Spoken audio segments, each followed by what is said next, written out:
विवान की rock garden यात्रा। विवान को नई जगहें घूमना, इतिहास जानना और अजीबोगरीब चीजों को समझना बहुत अच्छा लगता था। इस बार गर्मी की छुट्टियों में उसके मम्मी पापा ने तय किया कि वे चंडीगढ़ की यात्रा करेंगे। जैसे ही यह बात विवान को पता चली, वह खुशी से उछल पड़ा। सच में मम्मी, क्या हम रॉक गार्डन भी जाएंगे?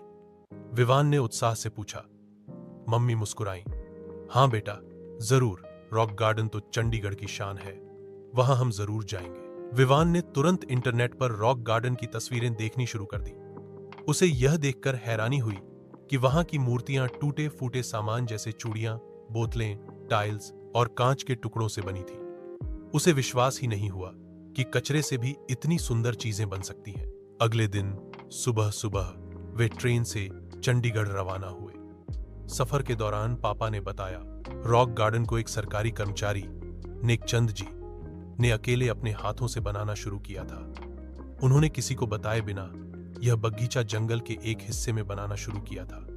बाद में जब लोगों को इसका पता चला तो यह दुनिया भर में प्रसिद्ध हो गया। चंडीगढ़ पहुंचने के बाद वे होटल में थोड़ी देर आराम करके सीधा वहां इंसानों की, जानवरों की, नाचती और बजाते हुए कलाकारों की मूर्तियां थीं।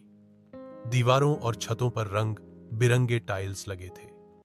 विवान ने देखा कि वहां की जमीन तक सजाई गई थी, जैसे कि हर चीज में कोई कहानी छिपी हो। पापा, ये सब क्या सच में टूटी फूटी चीजों से बना है? हाँ बेटा, पापा ने जवाब दिया। नेकचंद जी ने शहर के कचरे और बेकार चीजों से यह पूरा गार्डन खड़ा कर दिया। उन्होंने यह दिखा दिया कि एक कलाकार की नजर से हर चीज अनमोल हो सकती है। आगे बढ़ते बढ़ते वे एक सुंदर जलप्रपात के पास पहुंचे। वहां पानी पत्थरों के बीच से गिरता हुआ आ रहा था और एक तालाब बना रहा था। वहां बेंच पर बैठकर ठंडी हवा का आनंद लेना बहुत ही सुखद अनुभव था। फिर उन्होंने एक बड़ा सा ओपन थिएटर देखा, जहां रंग बिरंगे पत्थरों से दर्शक दीर्घा बनी थी। पापा ने बताया कि यहाँ समय समय पर सांस्कृतिक कार्यक्रम और नाटक भी होते हैं। विवान ने कल्पना की कि जब वह बड़ा होगा तो यहाँ कोई प्रस्तुति देगा और सब उसकी तारीफ करेंगे। आगे बढ़ते बढ़ते वे एक सुंदर जलप्रपात के पास पहुंचे। वहां पानी पत्थरों के बीच से गिरता हुआ आ रहा था और एक ताला बना रहा था। वहां बेंच पर बैठकर ठंडी हवा का आनंद लेना बहुत ही सुखद अनुभव था। पापा, ये सब क्या सच में टूटी फूटी चीजों से बना है? हाँ बेटा, पापा ने जवाब दिया। नेकचंद जी ने शहर के कचरे और बेकार चीजों से यह पूरा गार्डन खड़ा कर दिया। उन्होंने यह दिखा दिया कि एक कलाकार की नजर से हर चीज अनमोल हो सकती है। आगे बढ़ते बढ़ते वे एक सुंदर जलप्रपात के पास पहुंचे।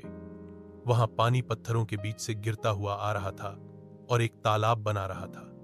वहां बेंच पर बैठकर ठंडी हवा का आनंद लेना बहुत ही सुखद अनुभव था। फिर उन्होंने एक बड़ा सा ओपन थिएटर देखा, जहां रंग बिरंगे पत्थरों से दर्शक दीर्घा बनी थी। पापा ने बताया कि यहाँ समय समय पर सांस्कृतिक कार्यक्रम और नाटक भी होते हैं। विवान ने कल्पना की कि जब वह बड़ा होगा तो यहाँ कोई प्रस्तुति देगा और सब उसकी तारीफ करेंगे। विवान को वहां के पुल बहुत पसंद आए। एक पुल लकड़ी का था जो झूलता रहता था। जब विवान उस पर चला तो उसे बहुत मजा आया। एक जगह उसने देखा कि मूर्तियां एक कतार में चल रही हैं, मानो वे किसी परेड का हिस्सा हों। कुछ मूर्तियां बच्चों की थीं जो झूला झूल रहे थे और कुछ मूर्तियां बकरियों, हाथियों और पक्षियों की थीं। विवान हर मूर्ति को ध्यान से देखता, उसके बारे में मम्मी पापा से सवाल करता और कई तस्वीरें खिंचवाता। उसकी आंखों में रचनात्मकता की चमक साफ दिखाई दे रही थी। वहां से निकलते समय एक बोर्ड पर लिखा था, आर्ट फ्रॉम वेस्ट। विवान ने पूछा, पापा, क्या हम घर पर भी ऐसा कुछ बना सकते हैं? पापा बोले, क्यों नहीं, हम कुछ पुरानी चीजें इकट्ठा करेंगे और मिलकर एक छोटी सी मूर्ति बनाएंगे। यही तो नेकचंद जी का संदेश है, हर चीज में कला खोजो। बाहर निकलते हुए उन्होंने एक स्मारिका दुकान से नेकचंद जी की छोटी मूर्ति खरीदी।